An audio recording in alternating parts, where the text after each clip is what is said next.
Bernardo, estão a ver aqui o slide de monitorização de rendimento de grupos de bombagem? Vamos sim.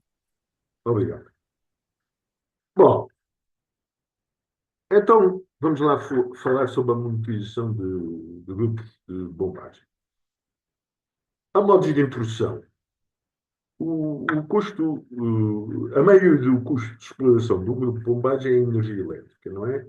Portanto, instalou-se o grupo, gastou-se o dinheiro que se tinha a gastar no investimento.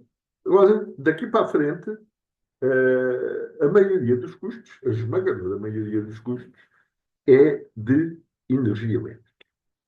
Os custos de manutenção são uma parte menor de, dos custos de exploração do grupo e depois existem mais alguns grupos mais pequenos. Mas isto onde é que nos leva? Portanto, eu estou a trabalhar há muitos anos na utilização de vibrações de máquinas e a verdade é que só se vê monitorização de vibrações nas máquinas maiores. E isto aqui eh, explica a razão. É porque os custos de manutenção são uma parte menor dos custos de monitorização. O custo da energia elétrica é um custo muito maior. E daqui vem a dificuldade de justificar economicamente a monitorização permanente com vibrações de grupos de motobomba. Ou seja, uma solução abrangente que pretenda reduzir os custos de exploração do grupo de bombagem, sim senhora, a condição dos descolamentos, desequilíbrios e desacoplamentos e por aí é relevante, mas muito mais importante é os rendimentos, o rendimento da bomba, o rendimento do motor e por aí afora, porque aí é que está o maior custo, que é o custo da energia elétrica. E, pelo menos que seja meu conhecimento, esta é a primeira vez que eu vejo uma solução global de monitorização de rendimento e condição de grupos de bombagem. Eh, eu considero esta solução muito inovadora, não é? As vibrações por si só, hoje em dia é história antiga. A monitorização de rendimentos de motores também não é história antiga. Agora, uma solução que simultaneamente que faça monitorização de condição e rendimento de grupos de bombagem é muito inovadora e é o que eu estou aqui a mostrar hoje. Para quem tem dificuldade em justificar monitorização permanente de grupos de bombagem, só pelos custos de manutenção, com este sistema, a justificação económica é muito mais simples, porque o retorno do investimento uh, é muito mais rápido e é fácil de justificar. Hoje em dia, estes investimentos todos exigem estudos económicos de justificação. Este sistema é fácil de justificar. Um sistema baseado só em monitorização de flutuações, frequentemente, é um bocadinho mais difícil. Mais difícil. Bom, vamos lá então agora à apresentação propriamente.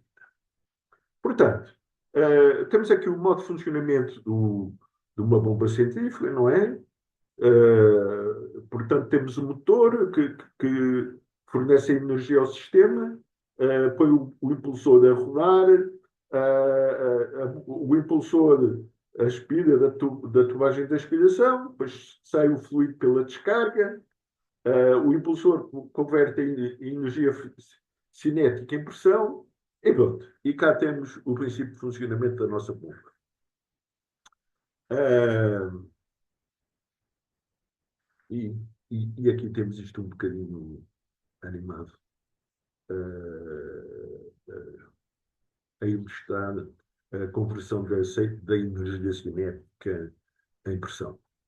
Aqui, na entrada, gera-se vácuo, gera-se uma depressão, que se for uma depressão muito elevada, começam-se a formar bolhas, não é? Aqui na saída temos o fluido sob pressão. Esta pressão nas bombas é chamada a altura manométrica, que tem que ser ultrapassada a resistência do líquido que tem à saída para o fluido poder sair. Portanto, aqui o impulsor converte a energia elétrica do motor é transmitida ao veio, o veio põe o impulsor a rodar e é aqui que a energia que vem do motor é convertida em pressão. Aqui temos as diferentes partes de uma bomba que eu vou saltar. Portanto, temos aqui o veio, temos o impulsor, temos os rolamentos, temos aqui um sem uns componentes que vou um bocadinho saltar, que isto é muito básico. Os principais parâmetros do desempenho de uma bomba são o caudal, a altura manométrica e a eficiência. Uh, Existem uma. Isto faz parte do princípio do funcionamento das bombas. São os princípios as chamadas leis da afinidade. Ou seja, são relações matemáticas que descrevem como as alterações nas condições de funcionamento de uma bomba, como o diâmetro do pulsor ou a velocidade de rotação, afetam os seus parâmetros de desempenho.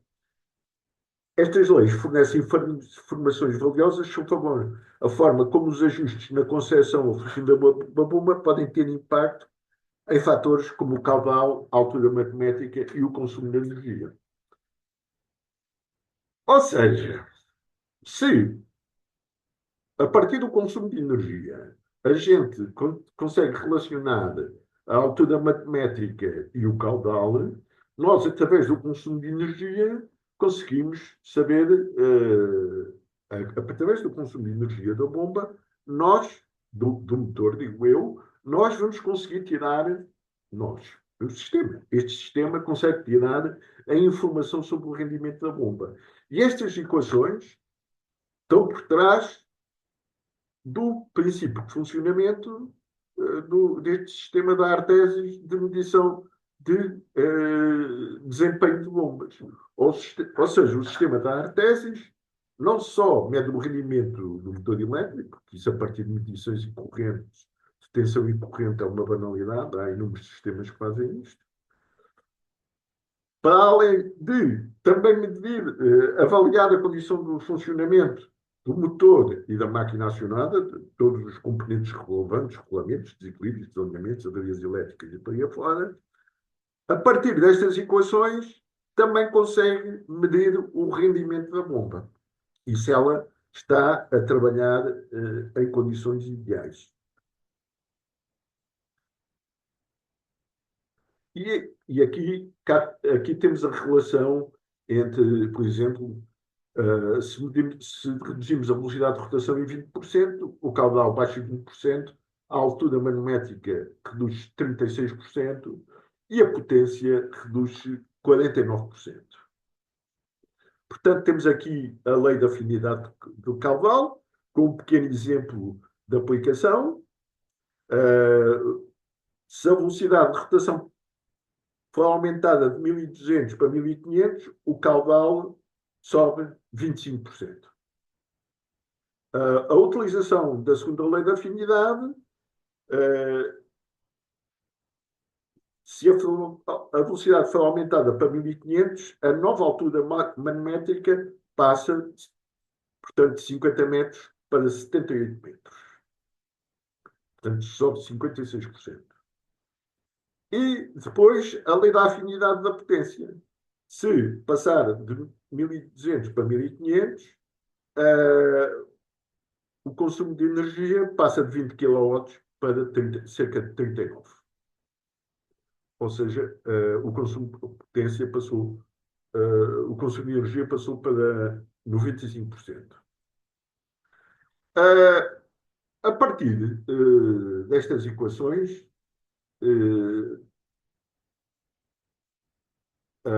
traçam as curvas de desempenho de bomba, que temos aqui os gráficos principais, a curva caudal-altura, portanto, no eixo horizontal temos o caudal em metros cúbicos por hora, por acaso, sim, metros cúbicos por hora. À esquerda vemos a altura manométrica da bomba e, portanto, a inclinação indica a pressão gerada, o ponto de funcionamento determina o cálculo e a altura manométrica. Através destas curvas de caudal e de altura manométrica é que se selecionam a bomba e se fazem otimizações do sistema.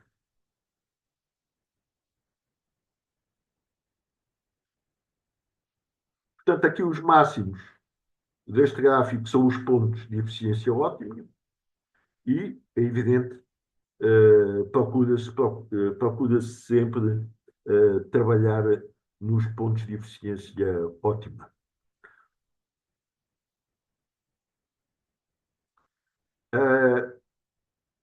Cada bomba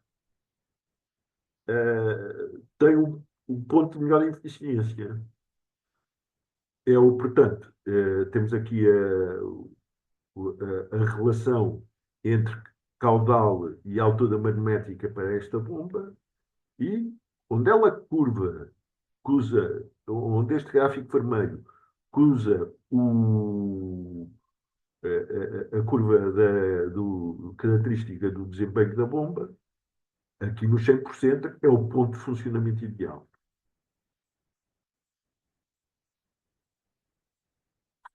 A preto, aqui em baixo, tira-se aqui à direita o rendimento. Portanto, idealmente todas as bombas funcionavam neste ponto. É o que os utilizadores pretendem, é o ponto em que elas melhor funcionam.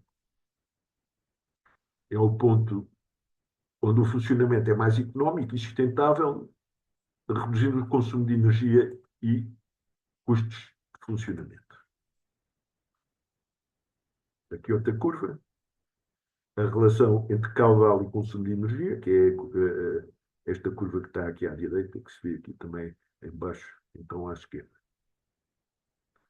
O consumo de energia é evidente que determina a potência do motor portanto, e toda a sua alimentação.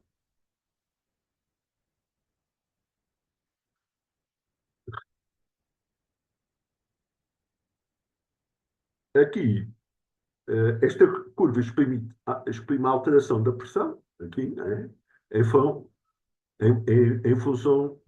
da localização do ponto de funcionamento da curva, não é?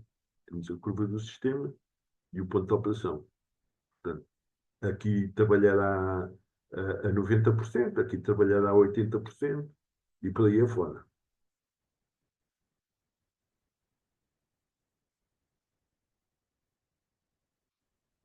Por exemplo, aqui neste gráfico pretende-se ilustrar o efeito de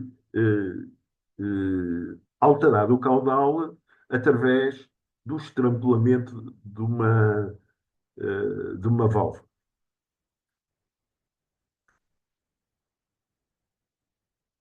Portanto, a altura manométrica aumenta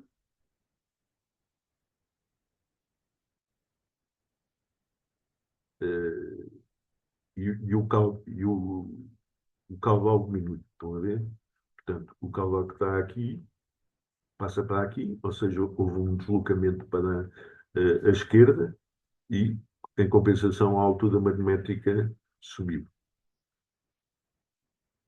Portanto, estes parâmetros estão todos relacionados. Aqui é uma alteração do caudal, em vez de ser através do estrangulamento da válvula, através de uma variação de velocidade. Eh, Portanto, aqui ilustra-se, utilizando um variador de frequência, o caudal foi reduzido de 342 para 200 metros cúbicos por hora, o que foi conseguido diminuindo uma velocidade de uma média de 42%. A eficiência da bomba diminuiu de 76,9 para 76,7. Estas diferentes metodologias, depois, têm impactos no consumo e na rentabilidade da. Aqui temos uma comparação da utilização da técnica de utilização de variação de velocidade de rotação, passou-se de 342 para 200 metros cúbicos, o mesmo que na válvula. Só que aqui a eficiência é praticamente a mesma, é uma diferença muito pequenina. Aqui, com a válvula, houve uma variação de quase 10% em consumo de energia elétrica a dinheiro. Depois,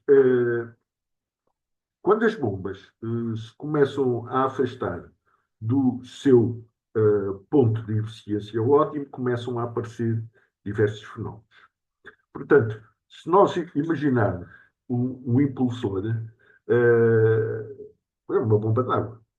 A água na ponta do impulsor, em função da forma do impulsor, a água é expelida na direção da voluta, quer sair da direita, como não é. Aí temos o difusor da parte estática da bomba, e o ponto de eficiência ideal é quando o difusor tem exatamente a mesma diferença, a mesma direção que o fluido. Quando a bomba não está a trabalhar no seu ponto de eficiência ideal, a direção do fluido não é a mesma direção que as pás do difusor, e o fluido começa a bater. E o rendimento começa-se a perder. E pronto, a eficiência começa a baixar. Por outro lado, se a pressão da respiração é muito baixa, começam-se a formar bolhas de vácuo e dá lugar a microexplosões, que que é aqui a cavitação.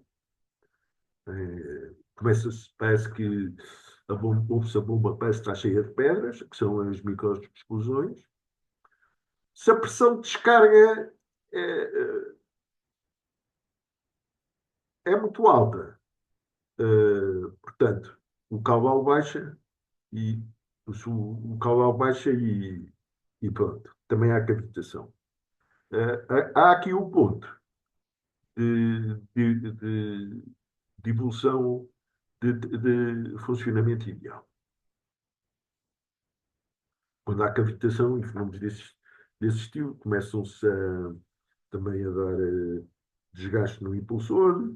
Quando há recirculação, porque a temperatura, a pressão de saída é excessiva,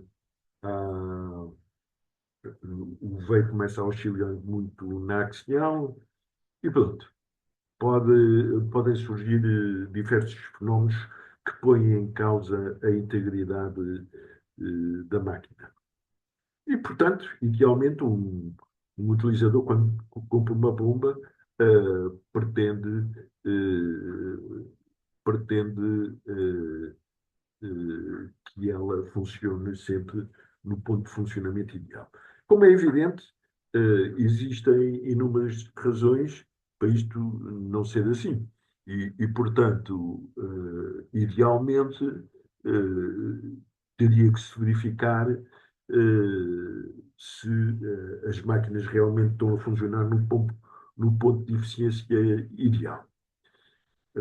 Aqui nós temos diversos gráficos, os gráficos que nos permitem fazer este tipo de verificações, e o sistema de Artesis, a partir das medições de tensão e corrente feitas no motor, consegue fazer estas contas todas automaticamente. Portanto, é acompanhar a eficiência de funcionamento da bomba. Como eu já referi, é o inovador neste sistema. Portanto, isto é o que se ensina nas escolas. Isto podia ser um exercício de um teste, um teste de qualquer disciplina onde se ensinasse o funcionamento de bombas centrífugas. E pronto, e aqui nesta tabela temos o impacto na eficiência da bomba de diversos tipos de operação. O Best Efficiency Point, o melhor ponto de funcionamento, o estrangulamento de válvula e a variação da velocidade de rotação através do variador de frequência.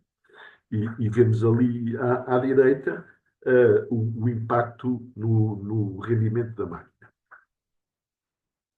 E depois, em baixo, temos aqui o impacto no custo anual de energia. Portanto, isto é tudo implementado através deste monitor, que tem lá um processador e que implementa estas continhas. Isto há 30 anos seria uma proeza, hoje em dia é uma aplicação óbvia deste sistema. A partir da medição de corrente e tensão do motor, da alimentação do motor, tira-se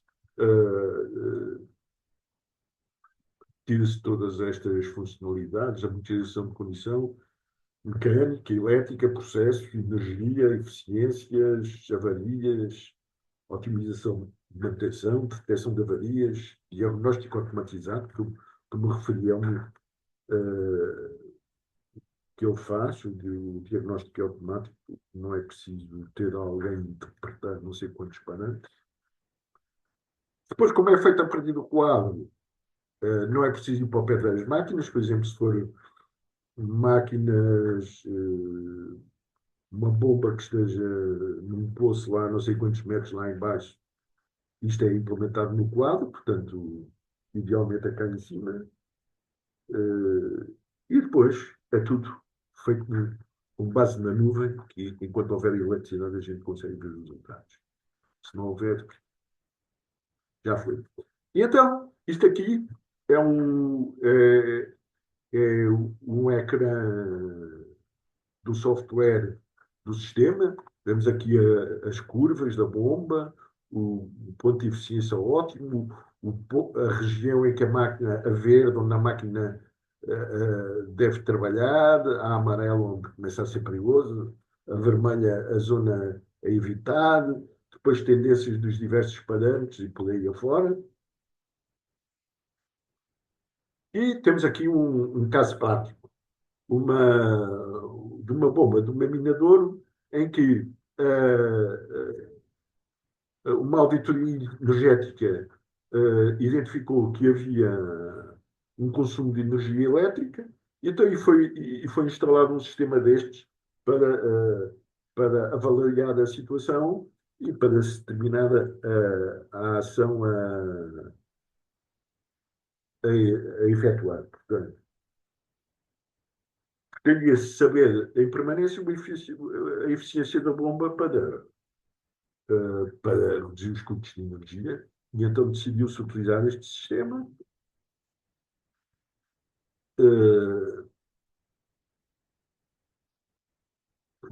para efetuar uma análise detalhada da eficiência energética, fazer um estudo de substituição da bomba, depois estimar o retorno do investimento com esta substituição e também, na base do já agora, também determinar, acompanhar a condição de funcionamento. E pronto, depois temos os principais fatores. É evidente que os custos e depois o ambiente e por aí afora também têm muita importância. A importância da eficiência energética, eu acho que isto vou saltar. Temos aqui o monitor instalado aqui na alimentação, portanto, dá umas pilhas amperimétricas e umas medições de tensões ligado ao monitor. Isto A única coisa que eu chamo aqui a atenção é que é muito fácil de instalar isto. Qualquer eletricista instala isto com muita facilidade, a parte da hardware, né? Tem aqui aqui interface, dados históricos em tempo real, caudal, pressão, potência, por aí afora, e depois combinar algoritmos de estimativa avançados. As curvas caudal-pressão, curvas de potência, e depois alertas em tempo real, baixo eficiente, baixo caudal e por aí afora. Uh, Portanto, apresenta os pontos de funcionamento nominais e reais, a codificação por cores, a visualização de quão longe está o ponto de melhor eficiência das condições reais, a monitorização do consumo de energia a diferentes caudais e identifica zonas ótimas versus zonas de elevado consumo de energia. Portanto, sem sensores. Sem sensores, evidentemente fora o voltímetro e os voltímetros e os amperímetros. Portanto, uh, o sensor deste sistema é um motor elétrico, não é? É não, portanto, tradicionalmente, para medir a eficiência de uma bomba, são precisos cavalímetros e manómetros e por aí afora. Pois, já não é preciso. A partir da medição da alimentação do motor, tem-se estas características todas. Não são necessários sensores físicos. É evidente, se quiserem combinar outros sensores, também podem.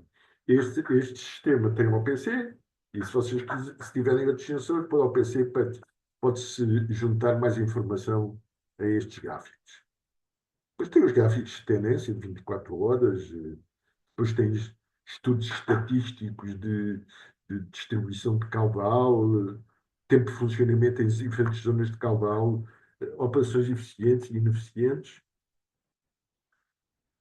E aqui o nosso caso da bomba. Uma bomba com motor de 110 kW, depois tinha ali uma transmissão por correias e pronto, os estudos. A seguir tem uns gráficos mais bonitos. Pensava que tinha traduzido isto e não traduziu, houve aqui. Portanto, a bomba funcionava na maior parte do tempo em zonas de baixo caudal e grande altura de saída, muito longe do melhor ponto de eficiência. E isto, vejam que está aqui na zona vermelha, o que gera cavitação e tensões mecânicas. Aqui temos uma distribuição estatística de, uh, de, dos diversos, uh, dos diversos a percentagem de tempo em que funcionava nas diversos caudais. Temos aqui os diversos caudais, aqui é a linha mais junto ao eixo, e aqui é a percentagem do tempo. Aqui uma distribuição semanal das diferentes condições da bomba. Vê-se que ela semanalmente, a maior parte do tempo, está fora das condições nominais. E pronto, e chama novamente a atenção. Nós estamos aqui a ver um caso prático de uma bomba. Portanto, isto dá-nos em tempo real informação como é que a bomba está a operar e dá informação para otimização da utilização da bomba. Aqui é um espectro de densidade de potência da corrente elétrica. É uma funcionalidade avançada, mas que permite aqui identificar aqui estas montanhas que estão aqui assinaladas a vermelho. Portanto, temos aqui a azul é o medido e isto aqui identifica a cavitação. Identifica fenómenos de cavitação. Finalmente, aqui os resultados do estudo. analisados os dados operacionais do ano, temos aqui o consumo total em kilowatts e em custo, e, portanto, as principais conclusões, que é a bomba funciona em zonas de baixo caudal, baixa eficiência, elevado consumo de energia devido à falta de correspondência com a procura do sistema. Ou seja, é uma bomba muito ineficiente, o que resulta em custos de consumo de energia elevados. Isto é evidente que dá informação para a seleção de uma bomba alternativa, com umas características mais adaptadas às reais condições de funcionamento. E depois, as ações recomendadas, ajustar a velocidade de rotação para cumprir os requisitos de canal variáveis, e melhorar a eficiência numa gama de pontos de funcionamento. E, portanto, temos aqui os diversos caudais e as diversas velocidades de rotação. Aqui o controle de velocidade, a velocidade de rotação versus o caudal real. E, portanto, as poupanças estimadas, que isto é a base hoje em dia da justificação de investimento na maioria das empresas, ou há uma folhinha de Excel a dizer que o retorno do investimento é rápido ou não vai haver investimento, não é?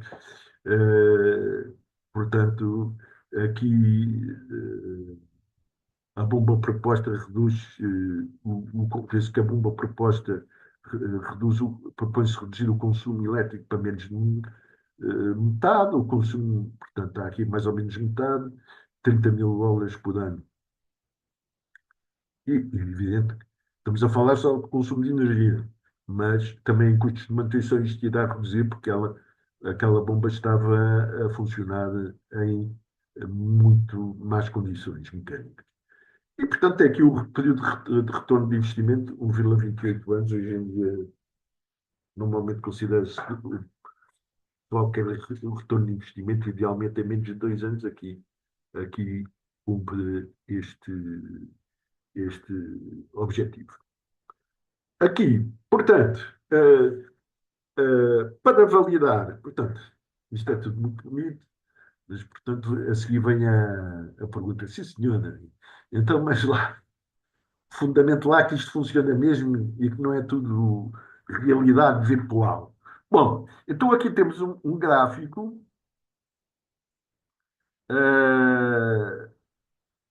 a comparar o caudal medido por um caudalímetro e o caudal medido por este equipamento, que é o EMCM. E vocês vejam que temos que a azul temos o caudalímetro, a laranja temos o MCM. E vocês vejam que a diferença, um está aqui a falar de 80 metros cúbicos por hora e outro está a falar de 82,5. Portanto, só uma diferença de poucos, de 3%, está ali referido. Portanto, está-se a medir a eficiência da bomba sem ter instalado o caudalímetro, que frequentemente é uma coisa cara e complicada. Portanto, isto diferencia, é a validação experimental desta técnica.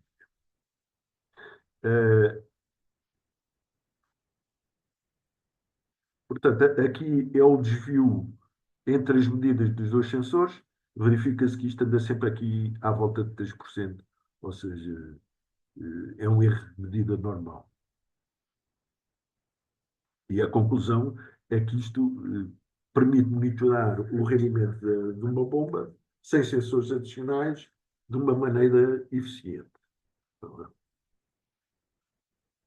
Portanto, conclusão. Este sistema faz a monitorização abrangente dos parâmetros mais relevantes para o custo operacional de um sistema de bombagem. Estou a falar da eficiência do motor, estou a falar da eficiência da bomba, estou a falar da monitorização de condição, ou seja, o acompanhamento da degradação